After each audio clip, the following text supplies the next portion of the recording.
Hey guys, what's up? Welcome back to the channel and my very echoey room here. It's not very acoustically inclined, but today I'm going to show you guys how to break down a hindquarter of deer or venison or whatever you want to call it. If you want to skip to that part, the time is right here. Yeah. Before I get into it, I do want to tell you guys a couple things about tagging and such like that, just because it is important. Okay, here is the deer that we're going to be working with today. Yeah, my plumber had a little bit of incident with pipe cleaner, so ignore that. But anyway, back to this, tagging. I'm not going to show you guys the front of the tag, but you know, if you're from Kansas, you know kind of what that looks like. Most states have these old tags they print off. And in Kansas, that is a carcass tag. It is not it goes with the antlers tag. It belongs with the meat. That is legally where it goes. So if you guys take it to a butcher or something like me, make sure you have the tag on your deer, not the antlers. Taxidermists might want a copy of it or something like that, but that tag has to stay with the meat. And another thing though, is make sure the tag is filled out. Please don't wait till you get to the butcher shop to do it. You're supposed to do it before you take the animal out of the field. I know sometimes it's dark and stuff like that, but just from a legal standpoint, it's easier just to take that 5 minutes and get it done rather than wish that you had. Most game wardens are pretty understanding about it, but I mean, that's the way the law is written. In Kansas anyway. I don't know what it's like for you guys. But anyway, enough of that. Let's get into this deer.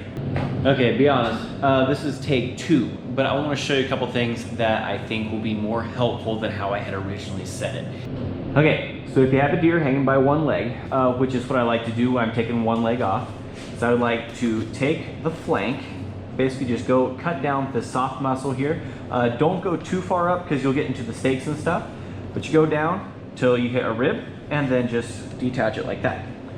Okay, so we're looking to get the tenderloin out. So what we're gonna do is there is a joint right up here. You can feel bone on one side and then soft muscle on the other. So you wanna go up to about where that peaks and you just wanna make a little cut. Now when I'm doing this, I only use about the first inch and a half of my knife, and you just want to loosen it up. So you wanna stay as close to the bone as you can and let it peel off. Sorry, my knife is probably in the way there. All right, so here, there are these, what we call a seam, where the meat is just a little bit of connective tissue in between the two muscles. So you wanna utilize the seams as much as possible. So once you get the butt of the tenderloin, which is that little part there, what I like to do is go in against the spine and just make a cut all the way down. Just against the bones there. And once you get the tenderloin worked loose here, once you get it to there, all you gotta do is pull on it and it comes right out. Okay, I'm gonna be bouncing back and forth between this one and this one to try and show you exactly what I'm doing here. So on this guy here, you see we have it split right down the middle. Now I'm just gonna use the tip of my knife and work along this bone here. Not a whole lot. Now I'm gonna come around to the back side and try and work it off of that. And try and work it off of the pelvis here. Now what I'm doing, since I have this loosened up here, what you're basically doing is trying to get around this point here as close to the bone as possible. It's really obnoxious for me even after doing it this many times, but you're trying to come up, get around it as close as you can, and then come down this way. So we're gonna work it until we get just to the point, and then we're gonna come back into along the bone. Now the reason I like to do these hanging is I like to let gravity work for me. If it's on the table, it's a lot harder for me to do. So now I can just use the tip of my knife here and work along the bone. Get to this joint, same thing. Follow the bone and the seams, and that's your best friend, okay? All right, so now, got it to there. What you wanna do is peel all the way down as close to the bone as you can until you hit this point right here at the bottom of the sirloin. It comes out and it's basically at the surface. If you feel on your deer, it's right here. You can even see the bone, it's right there. Once you come there, you go into here, that's your back strap. You don't wanna do that. So you just come down to the base of the sirloin here and we'll cut it off. All right, so here, letting gravity pull a lot of that off. They don't always come off quite this easy. And see now it's coming down to the base of the sirloin. And I'm just gonna cut it off like that. Now we have a hind leg. All right, hopefully that all made sense. Now we're gonna get into the actual breakdown of the leg. So I have the hind leg here, this hind quarter, and to break it down, first thing I normally like to do is like to get rid of some of this fat and stuff, because oftentimes there'll be a little bit of dirt or, you know, some undesirable stuff like hair or whatever. I like to get a bunch of that stuff off as soon as possible so I don't contaminate anything. All right, so the first thing I like to do is this seam right here. Doing a hind leg like this is all about seams. Only use a little bit of your knife. Try not to stab in there too deep. So what I like to do is open up this seam right here. You can see it just runs down, and I take it to the first joint. Now, going in about 2 inches, I like to put my knife right against the bone and just slide right up the bone to the top here. You don't want to cut all the way in because you'll go stab through the bottom piece of meat. You're basically just trying to get your knife in far enough to the bone just so you can run along the side of it. And then along the joint here, and if you just pull on a little bit, it opens up this seam. And you can pull the bottom round right off. See? Try not to cut through meat because then you're not following your seams and you don't get as nice pieces. So right there is the bottom round. That's the biggest piece. You can use it as a roast like that. You can cut it into steaks. You can make jerky out of it. It's the biggest piece of solid meat on a deer. All right, from here, the next thing I like to do is I turn it and I like to try and take my sirloin tip off and everything else. So only using about the first inch of my knife, I like to follow the bone all the way down. Basically, I'm basically cutting into the bone, just sort of sliding around on the edge of it so I get as much meat off as possible.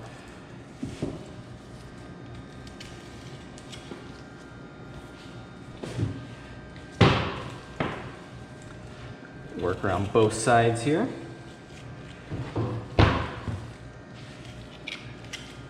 Now, this joint up here is really annoying because it doesn't really seam out very well.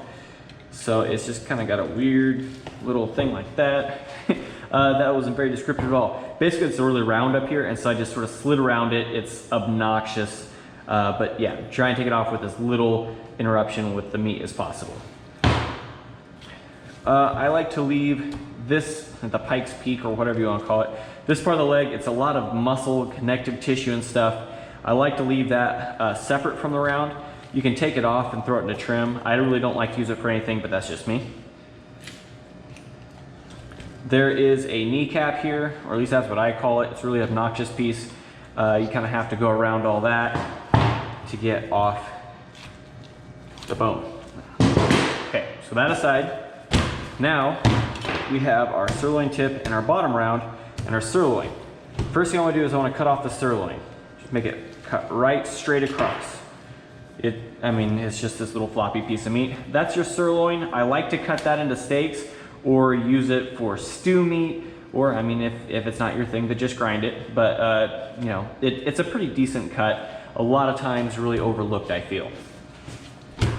Now we have the rest of the bottom. I'm gonna take off the sirloin tip. There's a seam right in between the two pieces of meat, and you just sort of peel it apart. Use the knife basically when it stops giving way. You just peel that off of there. Seams are your friend. This would be your tri-tip if it was a beef, and this is your sirloin tip. Now this also makes a really, really nice roast. I like to trim it up. I try and make all my steaks and cuts with as little fat as possible. Fat really, I think, gives it a rancid flavor. But yeah, really nice piece. Some people like them for steaks. I'm not particularly fond of them, but they do make an okay one. I prefer it more as a roast because it's a big chunk of solid, and it also makes decent jerky if you're into that. Now here we have the bottom and this. Typically, I just make a cut right along the edge there. Trim this up some, put it to trim. You can do other stuff like stew meat and whatnot with it. I don't, but that's all personal preference. Okay, now here with this, I like to take out, there's a gland right in here. A little chunk of fat. Work this gland out, just right along the surface. Don't actually cut down into the meat. Sharp knife helps. Okay, so now you have a bottom round and an eye of round. Some people like to do the eye around into medallions and stuff like that. I personally like to leave it attached to the bottom. There is a chunk of silver skin that you can see here on the edge of the bottom round. I like to take that off. So just go right underneath the edge of it. And now that goes to trim, hamburger, you know, all that good stuff. Looks like I missed a little bit of fat here. This was a very lean deer. A lot of times your early does like this one will have a good fat cover on them. You want to take off as much fat as possible. This doesn't have a whole lot. I'll take a little bit off there, but I already told you guys why I do that. Now with this, you can cut it into steaks. You can leave it as a roast. You can make it in a jerky. It's kind of whatever you want to do. So that's the basic breakdown of a hindquarter into the parts that you want to use. As far as the rest of the shank and stuff like that, I just bone it off, put it in a trim. I'll show you really quick how I do that for the most part, just because you might find it useful. So this piece of meat that's connected pretty easily comes off in one chunk like that. If you look at the leg, you'll be able to see the bone on one part. The rest of it is completely covered with meat, but you can see the shin here. Now you can see one has a really concave shape here. What I like to do is take the tip of my knife again, just right in along the bone. And I'm literally only a ½ inch in there, and just break that off. Now, if you go right along the bone, some people will come in here and they'll just start cutting away. The less cuts you can make, the better. So follow along the bone, go all the way up, and just start using the tip of your knife, and just see how much of the bone you can just stay along. And then this first part comes off really easy. The rest you kind of have to cut off. Now, a lot of times you'll end up with a little chunk that's stuck in there. Again, just the tip of your knife, pull on it, cut it out. And then, yeah. Now it should be fairly clean. You can still clean up a bunch. Obviously I didn't get everything. That part's annoying. But just basically trim the rest of it up. It's easier to get the big pieces off and do a little bit of trimming than try and fight the whole thing the whole way. But I really doubt you're gonna find it really interesting, me trying to peel the rest of the meat off of that, so I'm gonna do that off camera. But that is the basic breakdown of a hindquarter. I'm gonna quickly cut a couple of steaks out of these, that way you can kind of see what they look like, which direction, all that stuff to cut them. If you're interested in that, that's what's gonna happen next, and then we'll finish this thing up. All right, on your bottom round, one thing that I like to do is there is a chunk of fat and a vein that runs right here in the bottom part of it. It runs, oh, how to describe this here. Sort of on the thicker side, there's a vein that goes down up into it. It's right there. A lot of times I like to take that out, throw that to hamburger. You'll never know what's in there. If there's a bunch of fat and stuff, take that out though. All right, now you see there's some sinew and some really heavy connective tissue. I like to pull that off as well. Pull a little bit of this surface layer stuff, that's not really good. If you want to, you can take the cap off. I kind of like to because it makes it a lot prettier, but you do lose a little bit of meat doing it that way. The cap is just a little connective tissue. If you move around the top like this, you'll be able to find it pretty quickly. You just find a seam and just work it loose. It comes off really easily. You could probably just rip it off if you wanted to.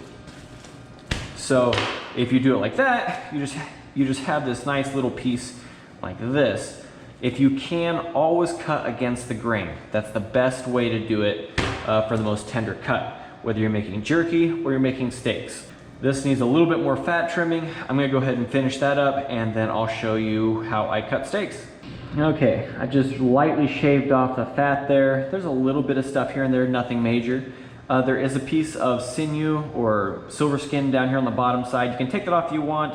For what I'm doing, I'm not, well, yeah, I will. I'm gonna do it. Just right underneath the skin. Just peel that off. So now, cutting steaks is like the most difficult part. You just, do that. I like to square it up. That's not a very big steak. You could go and you could butterfly it if you wanted to. Square it up a little bit like that. Cut part of the way through, not all the way. And now it's a much bigger piece. Not a big deal to me, but some people want to get every little bit they can. So there's the way you do that. So here on the inside, if you want to make jerky out of it, I cut from my strong hand across because it's easier to cut thin for me. If you're cutting steaks, you'll get a much more uniform cut if you go from your offhand to your strong hand, or your offhand to your knife hand. The reason is I can see exactly how much thickness I have there, versus here, the knife is distorting it. I can't see quite as well. I think this is the proper way. A lot of people will disagree with me on that, but hey, that's the way I was taught. So, I mean, you just go, make a cut through. Against the grain, nice little round steaks there. As far as for the sirloin tip and the bottom round, well, I'll show you the bottom round real quick because that one's really quick and easy. Where we squared it up for the sirloin over there, just go straight down. Pretty easy, got your little eye around there, bottom round. Nice little steaks. Me personally, I'm not as fond of round steaks. I think they're a little bit tough. I normally make them in a jerky, but everyone has their preferences. Some people really like them. I'm not that guy. You might be, but that's how you would cut those. All right, on the sirloin tip, you can pull off a bunch of the silver skin and stuff. You tend to get into it a lot, and I'll show you real quick why. I normally make this into a roast, and the reason why is there's these three parts. Everything has this little silver skin and connective tissue. There's lots of different stuff in there. I think it's better for a roast, but if you want to make steaks out of it, you just cut the same way as everything else. It's really simple. Now for this interesting little chunk of sirloin here. There's a little bit of the bottom round stuck onto it where we cut it off originally. I like to peel that off. Just go ahead and grab it, pull it apart. Now this is your actual sirloin, this nice little soft piece here. This, you know, jerky, stew, steak, whatever you want to do with it, burger, trim it up, take the fat off of it, put it to whatever you feel like. On the sirloin, which if you got it off in one piece like this, which is actually a whole lot better than I thought it would turn out, go ahead, knock a little bit of fat off of it, look at it, see which way the grain is. That'll give you the best indicator of where you want to cut. So when I'm cutting them, I like to put this big, the not connective tissue part, this part slides around a lot. If you can, leave this part up on top. It'll cut a little bit easier. There's not much sirloin on a deer, but I think they're really overlooked. Well, that is the basic breakdown of a hind of deer. That's the way I do it. I'm sure there's many, many different ways. Actually, I know there's many different ways, but that is my way. I think it's the simplest way, and it's the way I was taught. So I hope you guys liked it. If you did, hit that thumbs up button, subscribe if you haven't, and if you want to see a whole deer breakdown, I do have one of those on the channel. It's a lot older video. The camera work isn't quite as stable, but I really think that you'll get a lot of information and knowledge from it. It has the entire breakdown, including the hind already on it. So if you need something a little bit more in depth, head on over there, check out that video. I think it'll be linked after this one in the pop-ups. Anyway, thank you guys so much for hanging out. We'll see you next time.